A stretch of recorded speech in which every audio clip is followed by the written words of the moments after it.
Au nom du Père et du Fils et du Saint-Esprit, ainsi soit-il. Notre Père qui es aux cieux, que votre nom soit sanctifié, que votre règne arrive, que votre volonté soit faite sur la terre comme au ciel. Donnez-nous aujourd'hui notre pain de chaque jour, et pardonnez nos offenses, que nous pardonnons à ceux qui nous ont offensés.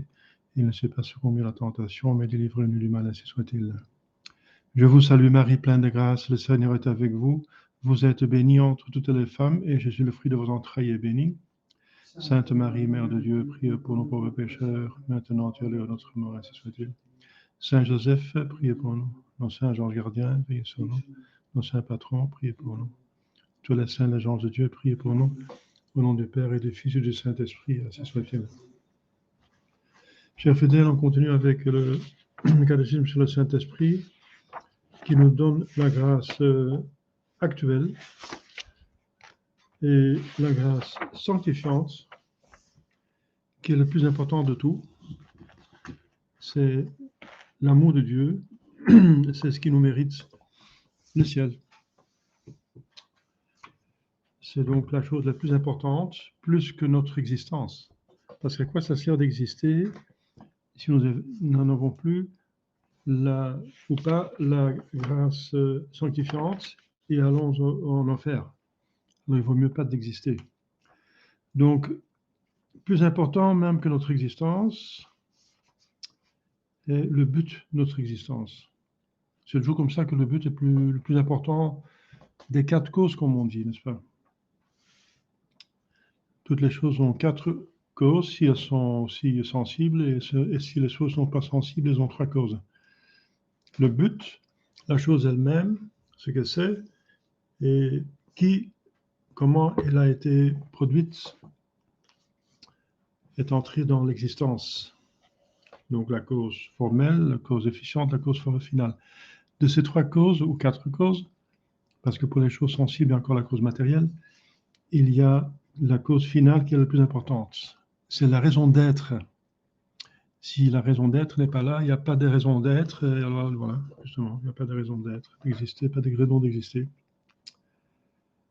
Alors on a vu que la grâce actuelle est attribuée au Saint-Esprit, puisqu'il est l'amour de Dieu.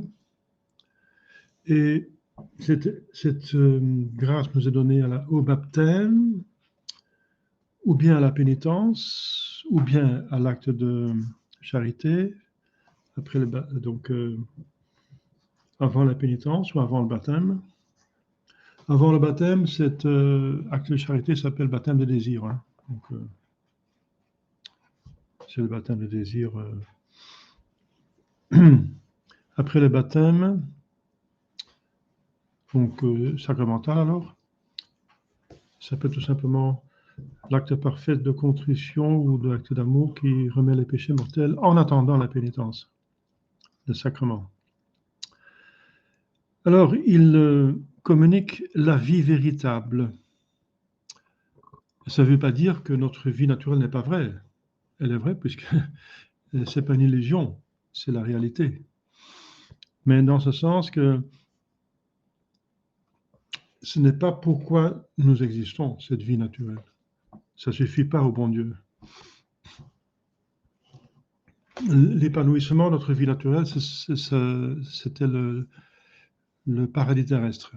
Eh bien, ça ne suffit pas pour le bon Dieu, pour sa bonté, qui est diffusive de soi-même.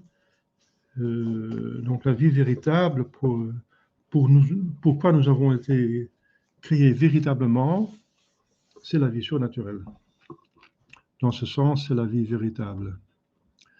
La vie dont nous allons vivre le plus que notre vie naturelle, parce que si on voit Dieu, on va être plus être épris par la vision béatifique que par notre vie naturelle, que vous connaissez. On vit la vie naturelle actuellement. Alors, nous avons vu que l'Esprit Saint, habitant en nous par sa grâce, nous purifie de tout péché grave.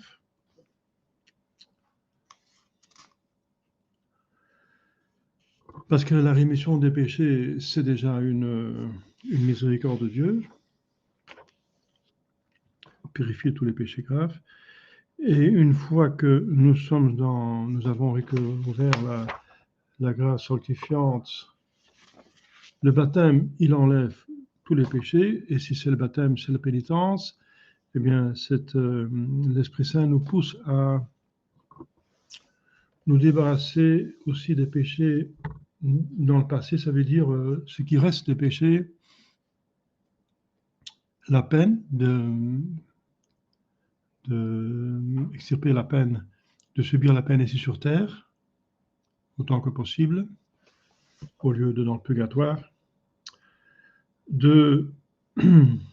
même, enfin, par exemple, en acquérant des indulgences, de se défaire des péchés passés.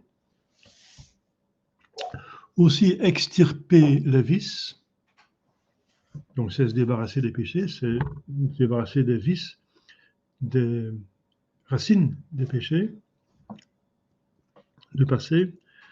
Dans l'actualité, d'éviter les occasions et d'éviter de pécher de toute façon, avec tous les moyens qu'on peut utiliser, la présence de Dieu, l'exercice de la présence de Dieu, l'exercice de pensée à cette fin dernière, l'examen de conscience,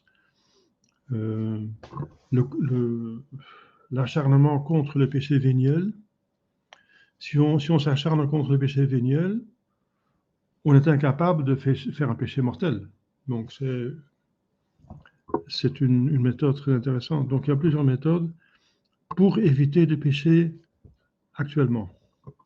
Et éviter les péchés, se débarrasser du péché de l'avenir, c'est surtout prier pour la persévérance finale et prévoir des occasions de péché pour les éviter, etc. Donc, et de maintenant, vivre saintement, parce que c'est comme on vit qu'on va mourir probablement. L'arbre tombe du côté qu'il est penché. Donc il va mourir du côté qu'il est penché. Ça veut dire s'il est vertueux, il va mourir vertueusement.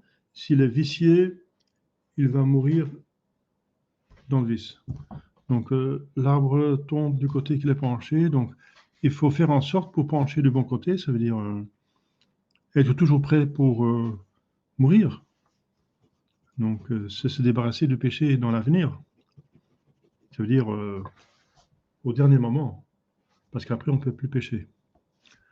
Donc c'est le dernier moment en plus qui compte pour l'éternité. Ça c'est dramatique. C'est dramatique. On peut avoir une vie en principe toute la vie d'un saint, mais si on pêche au dernier moment, on fait un péché mortel, en théorie, en pratique, ça va pas se faire, en pratique, probablement pas, comme je viens de dire, mais c'est en théorie possible. Alors, voilà, tout est perdu. Donc c'est horrible, donc c'est très très dramatique.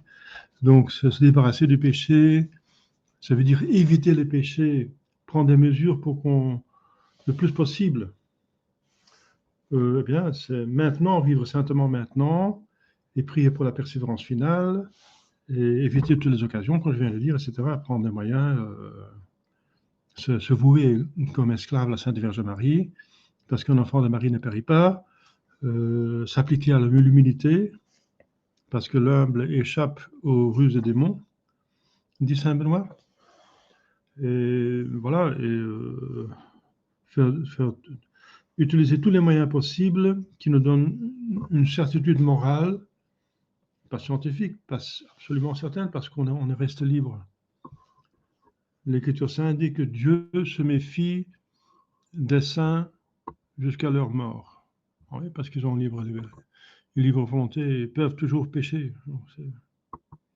Donc Dieu se méfie de nous, alors davantage nous-mêmes. Il ne faudra pas avoir des présomptions de se considérer comme invincible, mais par le mal. Nous sommes tous, comme dit le texte, Deus cognovit cognoscit figmentum nostrum, il connaît notre complexité fragile. en plus blessé.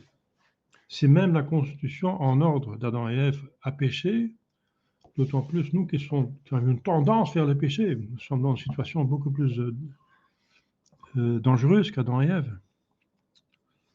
Et même eux ont péché. Mais ils ont fait pénitence et ils ont réparé. Donc ce qu'on a vu encore, c'est que le Saint-Esprit nous unit à Dieu, puisque l'amour unit. C'est la propriété de l'amour de unir. Dieu est un. Il est amour et il est un Dieu. Donc en Dieu, tout se fait déjà. Donc le Père, le Fils, le Saint-Esprit sont un.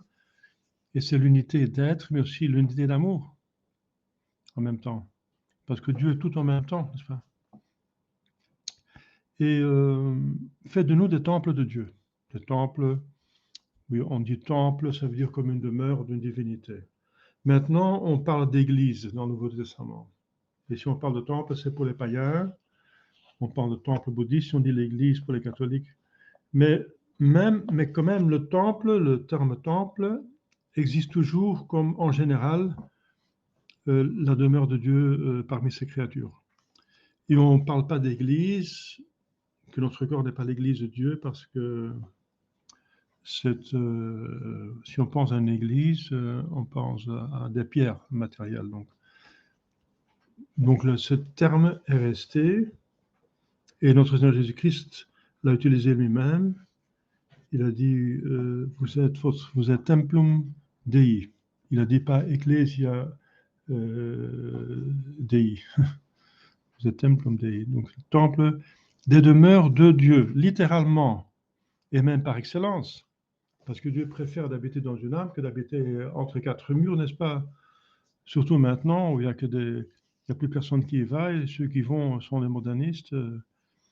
Donc il ne s'agit pas des murs. Donc, les murs sont au service des âmes.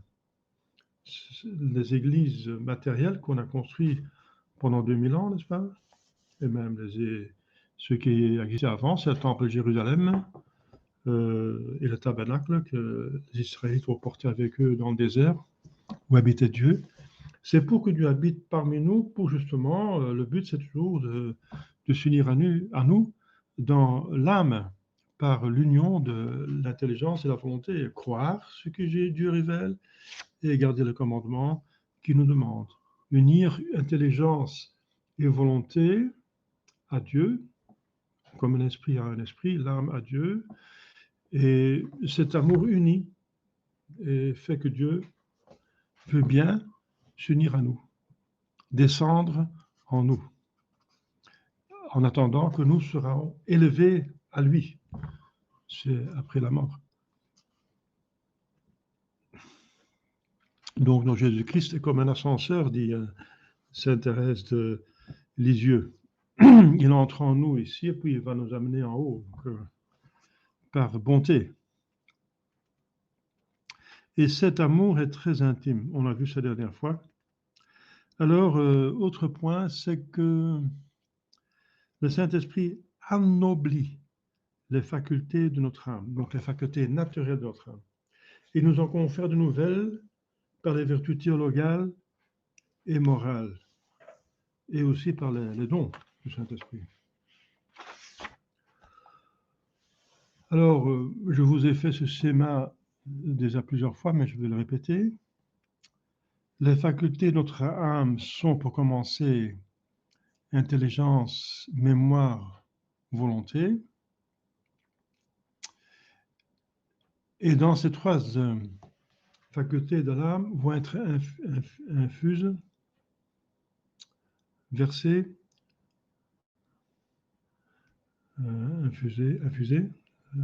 versées, les trois vertus théologales. Foi, espérance, charité. La foi dans l'intelligence, l'espoir dans la mémoire, intellective bien sûr, et parce qu'il s'agit de l'âme, pas les mémoires visuelles, auditives, sensuelles, qui est plutôt dans le cerveau que dans l'âme, que dans l'intelligence de l'âme. Et l'amour dans la volonté, l'amour de Dieu. Alors, il y a encore 4 autres facultés de notre âme, qui sont des facultés morales. Nous avons tous plus ou moins des vertus qui sont les vertus cardinales. Nous avons plus ou moins de prudence, de justice, de tempérance et de force. Donc, ce sont 4 autres fondements de facultés de notre âme, dans lesquels Dieu va infuser, verser des vertus morales cette fois-ci, pas théologales mais morales. Donc il va infuser dans la prudence la vertu infuse de prudence. Ça dépend de combien nous avons besoin. Si on a peu de prudence, il va en verser plus que chez un autre qui a déjà plus de prudence de soi-même. Donc c'est un ajout pour ce qui nous manque, pour ce qui est nécessaire pour aller au ciel. Il y aura de la justice versée, de la justice vertu infuse dans notre justice que nous avons déjà, peut-être plus ou moins, comme je viens de dire, donc de nature, les gens peuvent être plus ou moins justes ou injustes, mais l'injustice va être détruite, alors doit être combattue, n'est-ce pas? La même chose pour la tempérance et la force. Donc, il y a donc 7 facultés de notre âme: intelligence, mémoire, volonté. Ensuite, vertu naturelle de notre âme, prudence, justice, tempérance, force. Et dans ces 7 facultés vont être infusées 3 vertus théologales dans l'intelligence, mémoire, volonté, et 4 vertus infuses morales dans les 4 vertus morales naturelles. Ça, c'est donc un premier étage, les facultés de notre âme. Deuxième étage, les vertus infuses. Il y a un troisième étage. Ce sont les dons du Saint-Esprit qui sont infuses dans les vertus infuses. Il y a sagesse, intelligence, science, conseil, piété, crainte de Dieu et force. Voilà. Donc ce sont les 7 dons du Saint-Esprit qui sont au troisième étage de notre structure, notre bâtiment spirituel. Nous sommes un temple de Dieu qui a 3 étages. Pas par hasard. Dieu est triple, donc, je veux dire, dans sa personnalité. Donc, c'est encore à voir. Le chiffre 3 il revient tout le temps, n'est-ce pas? Nous avons 3 niveaux. Le premier sort de la gloire de Dieu, puisque c'est par création que nous avons ça, donc par nature, c'est Dieu le Créateur. Deuxième, c'est notre Jésus-Christ qui nous mérite le bâtiment surnaturel. Et le troisième, c'est le don du Saint-Esprit. Et bien voilà, donc le nom le dit, c'est le Saint-Esprit. Donc il y a 3 niveaux dans l'âme qui sont en relation, façon de parler, par attribution, hein, encore par attribution, donc systématiquement à une des personnes de la Sainte Trinité. Alors, la sagesse est infusée dans l'amour de Dieu, qui est infusé dans notre volonté. L'intelligence est infusée dans notre intelligence, dans la foi, qui est infusée dans notre intelligence. On peut expliquer tout ça, hein. On peut expliquer comment ça se fait que mais on va en parler plus tard peut-être. Donc, oui, on va en parler de tous ces dons un peu plus loin. On va les traiter à part, un par un. Donc le troisième de science est infusé dans l'espérance, qui est infusé dans notre mémoire intellective. Le quatrième don est à cheval sur l'intelligence et la volonté, c'est le conseil, parce que le don de conseil, savoir, donc intelligence, ce qu'il faut faire ici et maintenant, donc c'est volonté. Savoir ce qu'il faut faire ici et maintenant directement, voilà. C'est un savoir qui est directement ciblé sur l'agir ici et maintenant. Et bien sûr, ça s'est infusé dans la prudence, parce que la prudence nous dit, voilà, nous dit comment appliquer les principes concrètement. Donner la prudence, c'est la vertu qui nous donne les moyens les plus appropriés pour atteindre un but ici et maintenant. Voilà. Et la prudence qui est infusée dans notre prudence naturelle. Voilà. Ensuite, la science est infusée, donc, excusez-moi, on est à la quatrième, la cinquième, c'est la piété. La piété, comme don du Saint-Esprit, est infusée dans la justice. Justice. Infuse, qui est elle-même infusée dans la justice naturelle. La justice qui donne à chacun son dû. C'est la définition de la vertu de justice. Et chacun, surtout, le plus important, c'est Dieu. La plus importante personnalité du monde, de l'univers, c'est Dieu. Donc on doit donner à Dieu son dû, ça veut dire piété. Il faut être pieux. Alors on donne à Dieu son dû. Ça veut dire la religion. Et alors, la sixième don, c'est la crainte de Dieu, qui est infusée dans la tempérance infuse, qui est elle-même infusée dans la tempérance naturelle, pourtant qu'il y en a. La crainte de Dieu qui craint de pécher, qui craint de blesser l'amour de Dieu, si elle est filiale, qui craint les châtiments de Dieu si la crainte est servile. Servile, donc du serf, donc de l'esclave. Il y a la crainte de l'enfant, du fils envers le père, c'est la piété filiale, et la crainte de l'esclave, c'est la crainte donc servile. La crainte de blesser l'amour ou bien la crainte d'être châtié. En tout cas, la crainte nous renforce la tempérance. Parce que la tempérance, elle tient la mesure. Parce que chaque chose a sa mesure. Donc le péché consiste à ce qu'on n'utilise pas assez ou trop une chose. La tempérance, on donne la mesure, la juste mesure. Donc tout a le juste milieu, voilà, qui est cerné par la prudence ou par la justice s'il s'agit des relations entre personnes. Et la tempérance tient. Elle tient parce qu'elle est renforcée par la crainte de Dieu, parce qu'elle craint de pécher, de quitter ce juste milieu. Elle reste sur le juste milieu parce que... Alors, le dernier don du Saint-Esprit, c'est la force, qui est infusée dans la force en tant que vertu infuse, qui est elle-même infusée dans la force en tant que vertu naturelle. Donc, il y a trois facultés morales qui ont toutes les trois le nom de force. Donc, la force comme don de Saint-Esprit, qui est la force des martyrs, n'est-ce pas? On n'a pas la force de nous-mêmes de subir la martyre.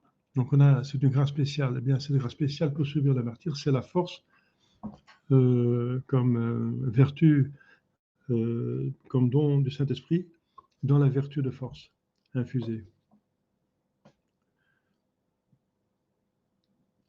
Donc, c'est ça, de telle façon que le Saint-Esprit anoblit les facultés de notre âme, donc intelligence, mémoire, volonté, prudence, justice, tempérance et force naturelle. Anoblit ces facultés de notre âme et nous en confère de nouvelles par les vertus théologales. 3 vertus théologales, 4 morales infuse, et ensuite, on peut ajouter par les dons du Saint-Esprit, comme troisième étage. Voilà.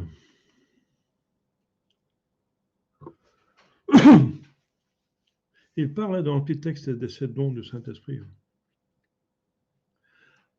Ah non, il parle d'abord de sept dons, ça veut dire, au sens large alors, que cette vertu infuse.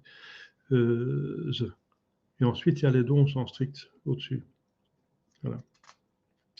Et tout ça, c'est la vie intérieure, n'est-ce pas, qui est au premier niveau naturel, mais qui est élevée, anoblie, la vie surnaturelle intérieure. C'est là la différence de la vie intérieure d'un saint et la vie intérieure d'un mondain. Le mondain va utiliser cette faculté de la base, intelligence, mémoire, volonté, prudence, justice, modération et force, mais plutôt pour la vie, pour autant que dans la fonction de l'âme qui anime le corps. Donc l'âme est en plus, elle anime le corps. Et là, les mondains s'occupent surtout de cela, de boire et manger, de jouir des choses, etc. Tout ce que l'argent peut acheter, c'est toujours pour le corps, hein, et ensuite pour l'âme, parce que l'âme jouit avec le corps, mais c'est pour le corps, etc., etc., etc. Donc, ça c'est la différence. Le chrétien va surtout s'appliquer au deuxième et troisième étage, et le mondain va descendre dans le soubassement, n'est-ce pas? Il ne va pas rester au rez-de-chaussée, qui est donc la première phase, ça veut dire les facultés naturelles, mais qui va encore descendre. Il va s'appliquer surtout, comme je viens de dire, ces facultés qui s'occupent d'animer le corps. Il va s'occuper de ça surtout. Quoique les catholiques vivent dans le corps comme s'ils ne vivaient pas dans un corps. Si vous voyez la vie des saints, qui se passait le plus possible de manger, dormir et des plaisirs mondains qui étaient dans la prière, la méditation, les bonnes œuvres, l'apostolat, etc. Donc, ils étaient occupés avec Dieu et les âmes, voilà, au lieu du corps et de la jouissance corporelle et sensible. Mais, quoique cette vie du corps donne des sensations au corps, c'est pour ça. Cette autre vie surnaturelle donne la paix intérieure et des consolations qui ont quelque chose de l'éternité. Quoique des choses du corps ne sont jamais très profondes, n'est-ce pas?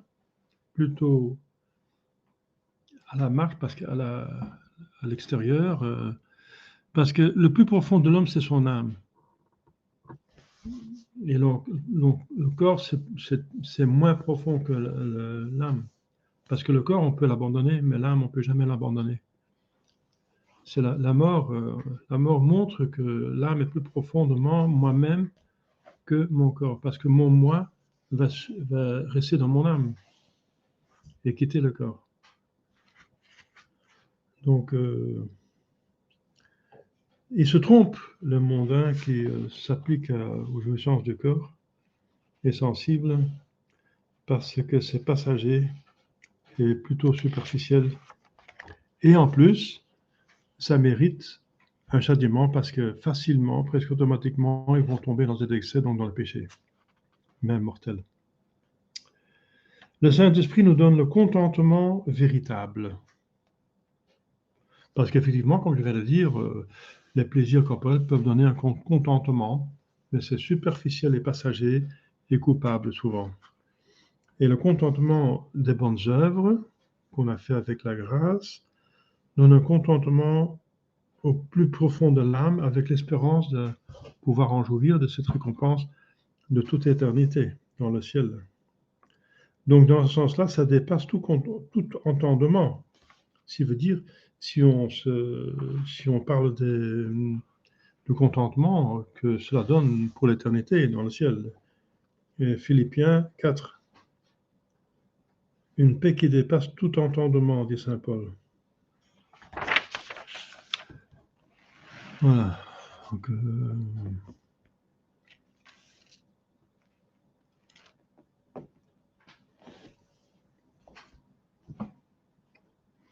le Saint-Esprit est notre maître, notre éducateur. Oui, parce qu'il nous instruit de la doctrine de l'Église catholique. Oui, puisque, voilà, les dons qui sont donnés par Dieu, la foi, et l'intelligence, la science et la sagesse sont des dons qui sont attribués au Saint-Esprit. La grâce est attribuée au Saint-Esprit. Et c'est par là que nous connaissons dans le surnaturel.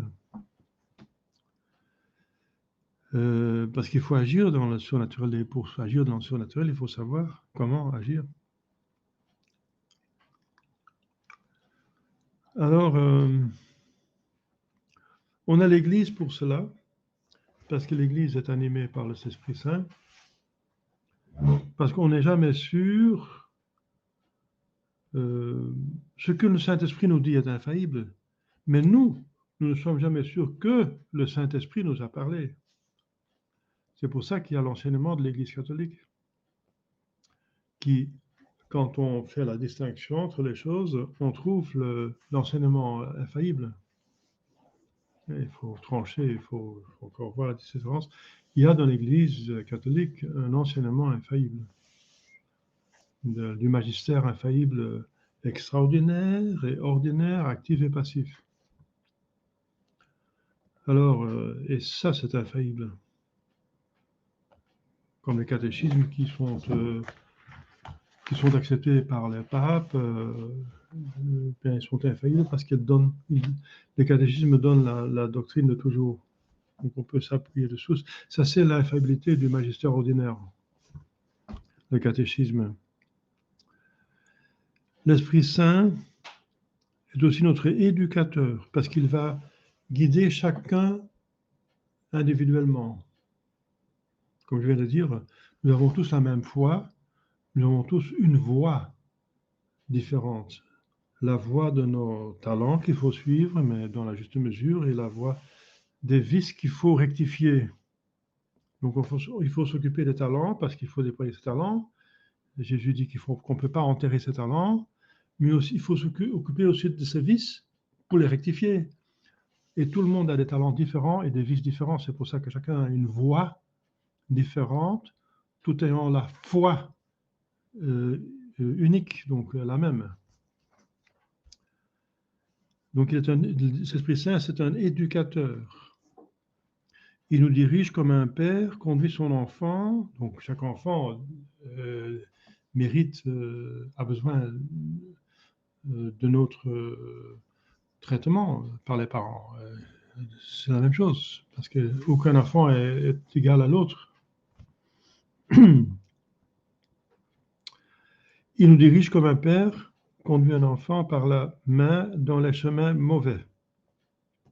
Ça veut dire pour en sortir, bien sûr, pour ne pas tomber en cours de route, les chemins dangereux.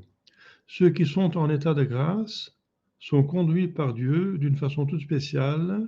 Ils peuvent dire insensiblement, ça se passe dans l'âme surtout et pas forcément dans le corps, quoique l'âme est dans le corps, donc indirectement dans le corps, mais surtout indirectement dans l'âme.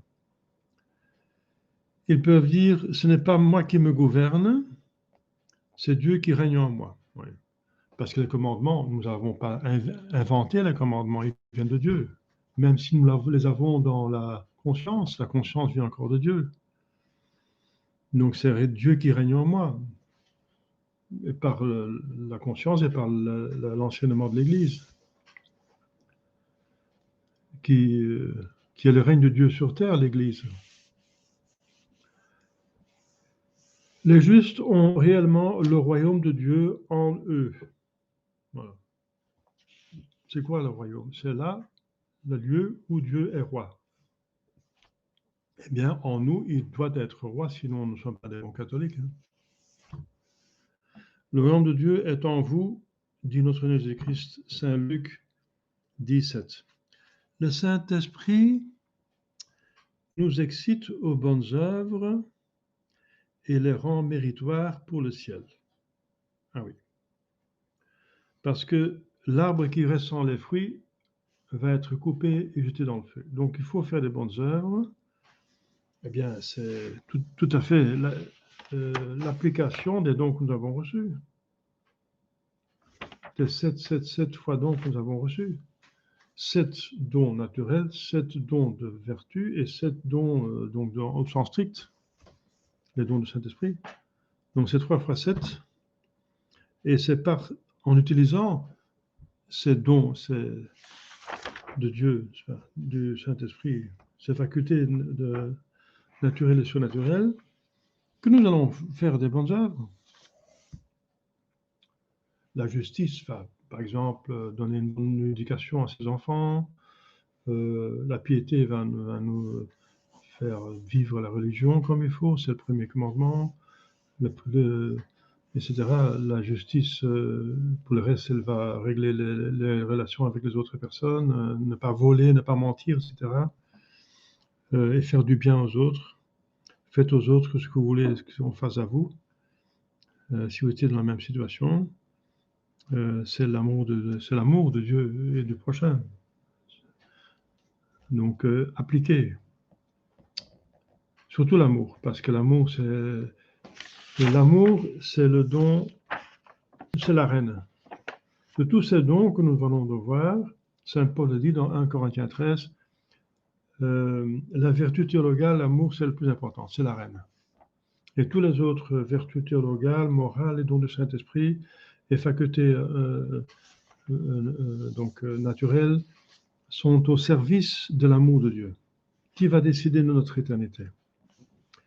Et donc l'exercice surtout de cet amour est le plus important, et ce sont les bonnes œuvres, parce qu'elles sont méritoires que pour autant qu'elles ont été faites avec amour de Dieu, et par amour de Dieu, et bien sûr par sa grâce.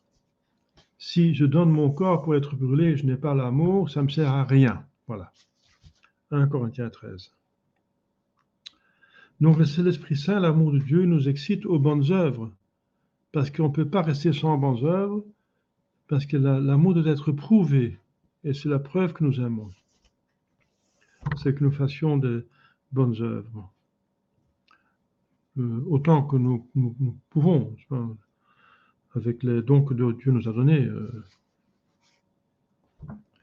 des fruits de l'amour de Dieu, qui dureront toute l'éternité. L'homme travaille, et le Saint-Esprit travaille en nous comme un ouvrier dans une mine, dit Fénelon.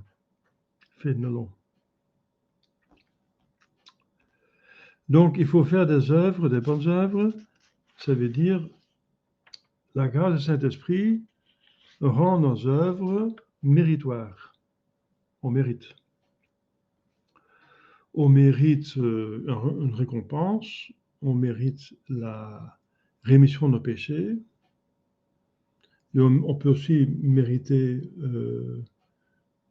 et demander de nouvelles grâces, des dons, et oui, de toutes sortes, spirituelles, matérielles.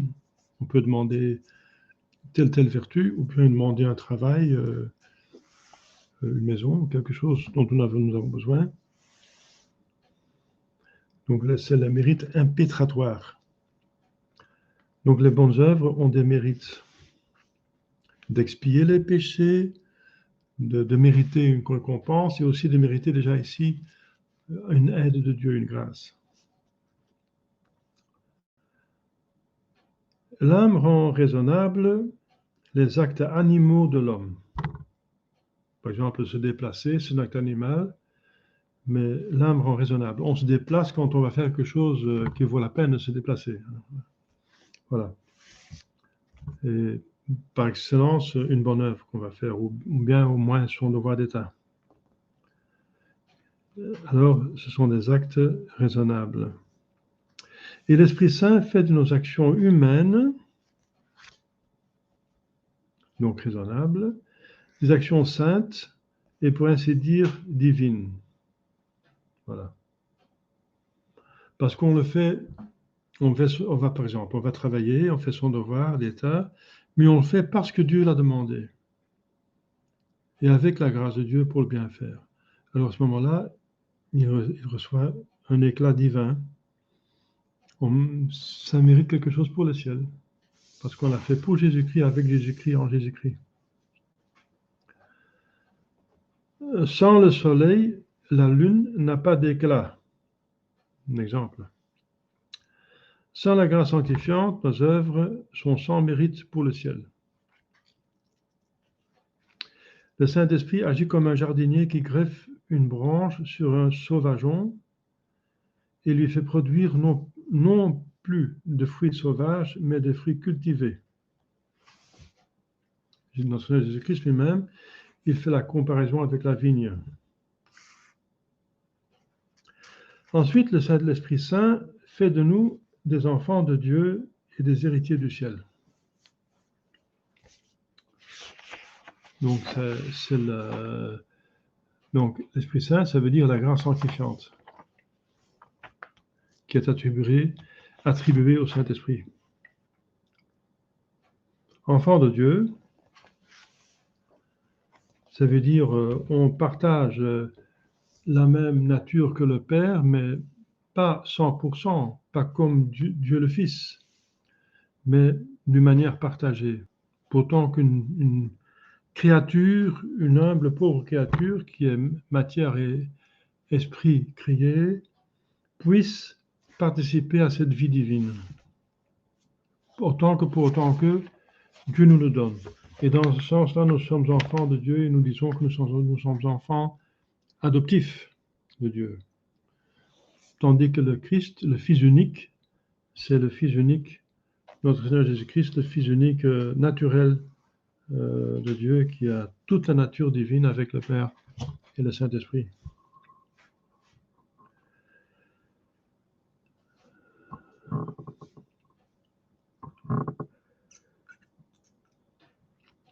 Voilà, quand le Saint-Esprit entre en notre âme, il renouvelle en nous le mystère du baptême de notre Jésus-Christ, sur lequel il descendit à cette occasion. Mais il est descendu visiblement, quoique il habitait déjà en lui en plénitude. C'est parce que le baptême de Jésus-Christ est en même temps une sanctification de l'eau pour servir de matière pour le baptême, sacrement. Et c'est pour nous, c'est pas pour lui. Jésus-Christ n'a pas besoin d'être baptisé. Il est la source de toute grâce et de toute pureté, donc il n'en a pas besoin. Donc c'est plutôt lui qui a sanctifié le baptême au lieu que le baptême l'a sanctifié. Il a sanctifié et institué le baptême en faisant cela. Dieu le Père, au moment qu'il est baptisé par Jean-Baptiste, se fait entendre dans le ciel. Eh bien, nous, quand nous sommes baptisés, Dieu le Père nous adopte comme ses enfants bien-aimés et le ciel s'ouvre en nous. Vous voyez, le baptême de Jésus-Christ est une préparation à notre baptême. Être compté parmi les enfants de Dieu est la suprême noblesse, dit saint Cyril. C'est une plus grande noblesse que la plus grande noblesse terrestre. Donc si on compare une impératrice et son esclave, eh bien l'esclave baptisé a pour Dieu une plus grande noblesse que l'impératrice païenne.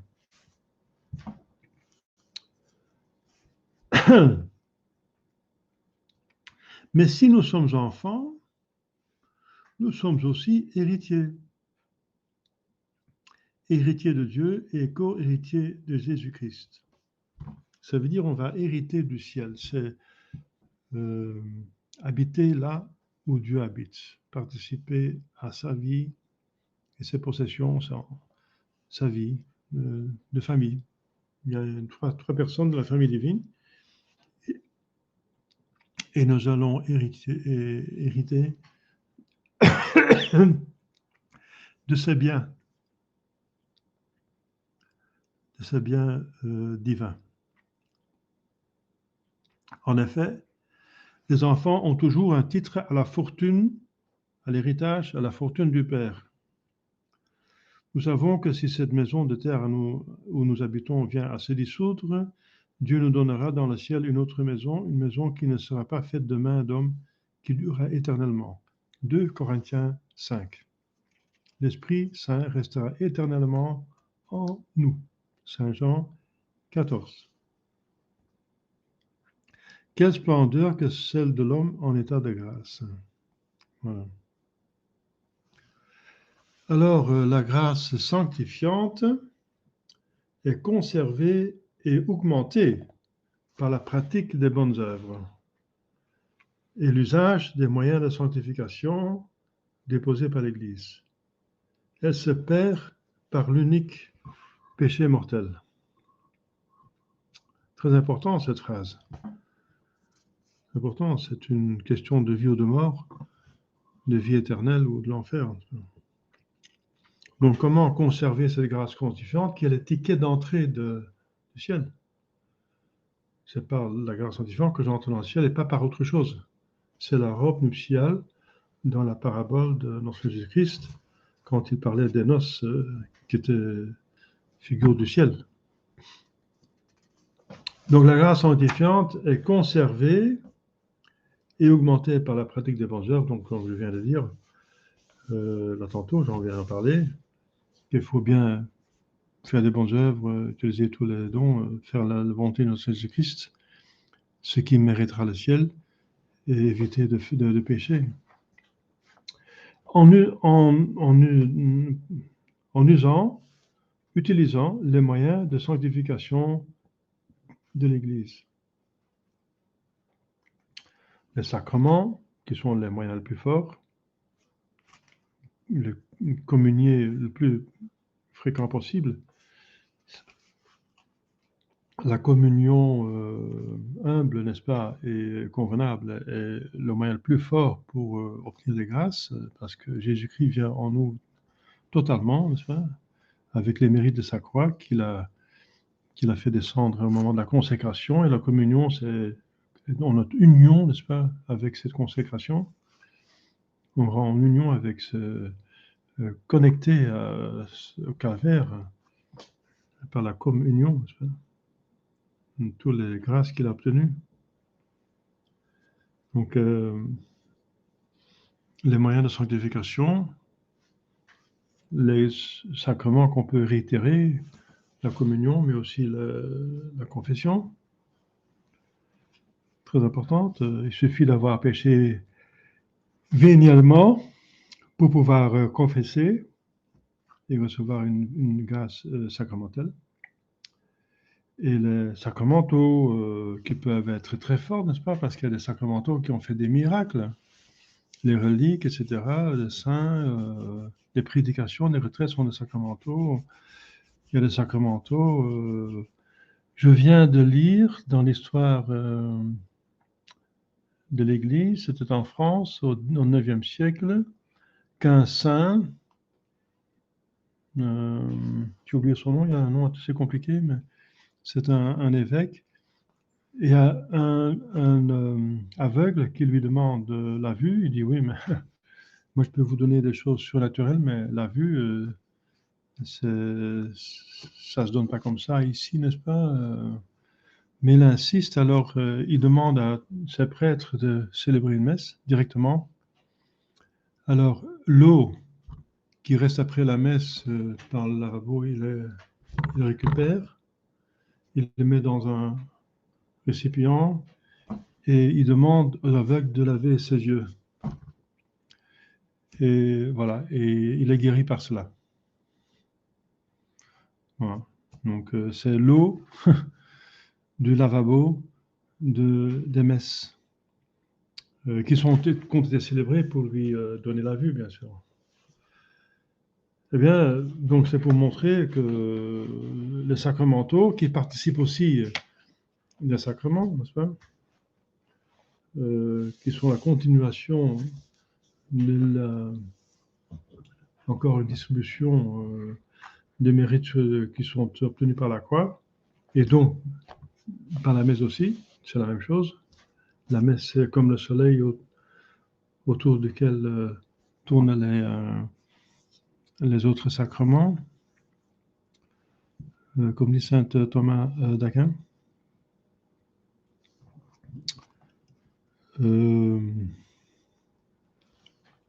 Ah oui, alors saint Thomas d'Aquin n'est pas tellement pour la terre plate, si on le voit comme ça, n'est-ce pas? Parce qu'il dit que l'hostie, c'est comme le soleil, autour desquels les planètes, les autres planètes tournent, n'est-ce pas? Voilà, donc c'est saint Thomas d'Aquin. Eh bien, cette grâce sanctifiante est donc obtenue et conservée par les sacrements sacramentaux, bien sûr les dévotions, les prières, les moyens de sanctification, qui sont très importants parce qu'on est faible. Il faut se noyer, il faut baigner dans la grâce, comme je dis toujours. Et baigner dans la grâce le plus possible pour être débarrassé des influences diaboliques et pour avoir la facilité pour faire le bien. Et pour dominer tout ce qui nous échappe autrement, n'est-ce pas? Nos passions et nos pensées, pour dominer tout ça, n'est-ce pas? Il faut baigner dans la grâce, de manière, façon de parler. Et cette grâce sanctifiante ne se perd que par le péché mortel. Donc c'est le mal à éviter par excellence. Le mal, c'est l'unique mal. L'unique mal, c'est le péché mortel. Tous les autres maux, si on les souffre avec patience, sont méritoires. Tous les autres maux. Il n'y a qu'un seul mal qui nous fait vraiment du mal, c'est le péché mortel. Donc il faut éviter coûte que coûte. Obtenir coûte que coûte, tenir coûte que coûte la grâce sanctifiante et éviter coûte que coûte le péché mortel. Cette phrase, cette unique pensée est capable de nous amener au ciel. Il suffit d'appliquer ceci, on va au ciel. C'est fondamental. C'est pour ça que c'est le fondement de la méditation pendant la retraite Saint-Ignace. Celui qui n'a pas la grâce sanctifiante est spirituellement mort. Ça veut dire spirituel, ça veut dire dans le surnaturel. Parce que son âme est aussi esprit, mais elle est immortelle, même dans l'enfer, elle est immortelle. Donc il s'agit du spirituel surnaturel. Donc la grâce sanctifiante, quand il n'y a pas la grâce sanctifiante, elle est spirituellement morte l'âme et périra éternellement. Éternellement périra dans le surnaturel. Il n'aura pas le surnaturel. Mais si on n'a pas le surnaturel, notre naturel ne vaut plus rien. C'est la poubelle. Donc le surnaturel est le plus important de tout. C'est le plus important. C'est le but du naturel, d'exister. C'est le but de notre âme, qui est notre nature. Nous sommes naturellement âme et corps. Et le but de notre nature, c'est le surnaturel. C'est la Dieu, c'est le ciel. Personne ne sait avec la certitude de la foi s'il possède la grâce sanctifiante ou la possédera au moment de la mort. On ne sait pas. Mais pour le premier point, on ne peut pas savoir avec la certitude de foi si on a la grâce sanctifiante. Si on ne se rend pas compte d'un péché mortel qu'on n'a pas confessé dans une bonne confession, alors on peut se considérer comme étant en état de grâce. Mais c'est vrai des saints Paul, c'est pas moi qui me jugera. Dans ce sens, on n'a pas la certitude scientifique. Il y a des personnes qui ont oublié des péchés mortels. Oui,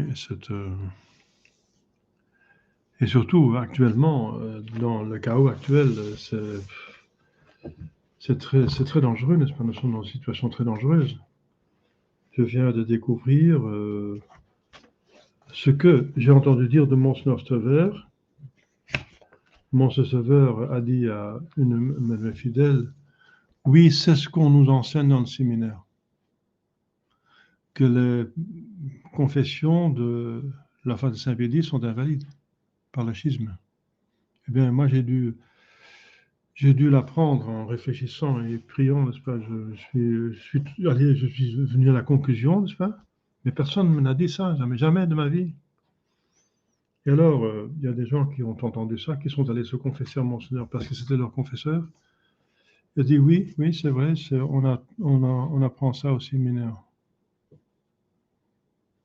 Donc, eh bien, ça c'est bien pour le séminaire, la DMBC, mais c'est dommage que Monseigneur n'a pas en parlé avant à ses pénitents pour faire la confession convenablement alors.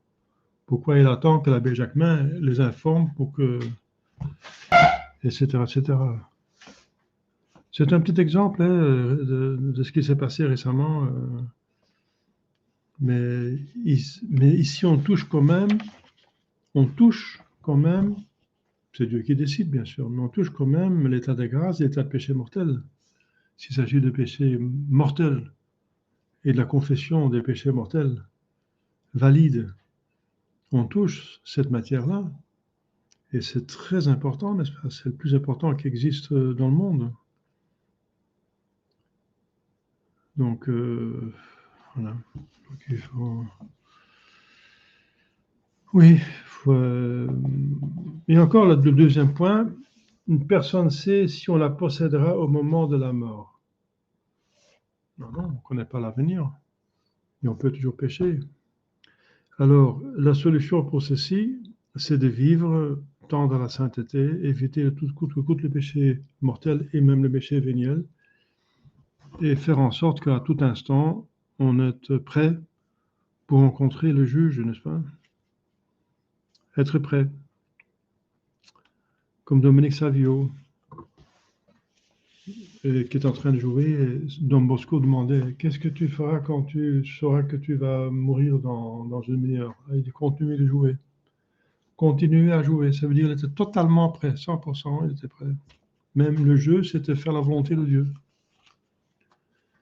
Donc, c'était le temps de la récréation, donc c'était la volonté de Dieu qui joue. Donc ça, c'est beau, n'est-ce pas, si on peut dire des choses pareilles. Et c'est à ça qu'on doit tendre, n'est-ce pas, d'être toujours prêt, d'avoir mis l'ordre dans nos affaires. La fois prochaine, on parlera encore, enfin,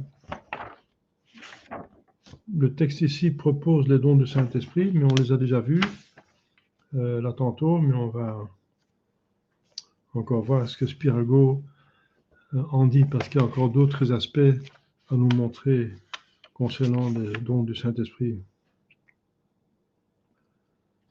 Voilà, il y a donc 7 dons du Saint-Esprit. Les 3 premiers sont pour l'intelligence, les 3 dernières pour la volonté, et la 4e est en même temps pour l'intelligence et la volonté. Il y a des questions? Oui.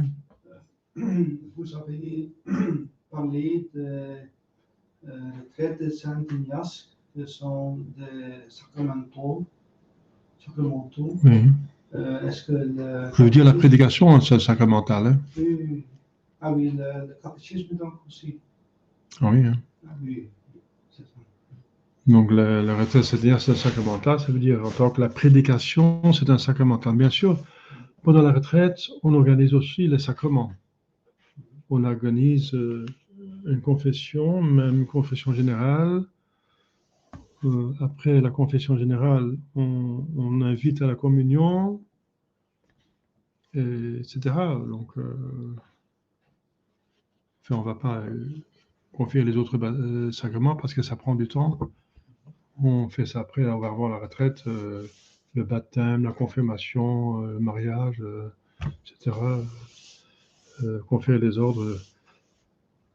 Tout ça se fait donc pendant l'année, mais en principe, une prédication, c'est considéré, concernant la grâce, que ça donne comme un sacramental. Oui. Ça va? Pas de questions par ici non plus. Hein? Voilà. Donc, on a vu, chose très importante, la grâce sanctifiante dans l'âme. C'est ce qui est le plus précieux, le plus beau, voilà, qui existe. Qui est déjà Dieu qui habite en nous. Espérons-le le plus possible. Hein. Au nom du Père et du Fils et du Saint-Esprit, ainsi soit-il. Notre Père qui es aux cieux, que votre nom soit sanctifié, que votre règne arrive, que votre volonté soit faite sur la terre comme au ciel. Donnez-nous aujourd'hui notre pain de chaque jour, pardonnez nos offenses, comme nous pardonnons ceux qui nous ont offensés. Et ne laissez pas succomber à la tentation, mais délivrez-nous du mal, ainsi soit-il. Je vous salue Marie, pleine de grâce, le Seigneur est avec vous. Vous êtes bénie entre toutes les femmes, et le fruit de votre entrée est béni. Sainte Marie, Mère de Dieu, priez pour nous pauvres pécheurs, maintenant et à l'heure de notre mort, ainsi soit-il. Saint Joseph, priez pour nous, nos saints anges gardiens, priez pour nous, nos saints patrons, priez pour nous, du Père et du Fils et du Saint-Esprit. Voilà, une longue prière et à la prochaine.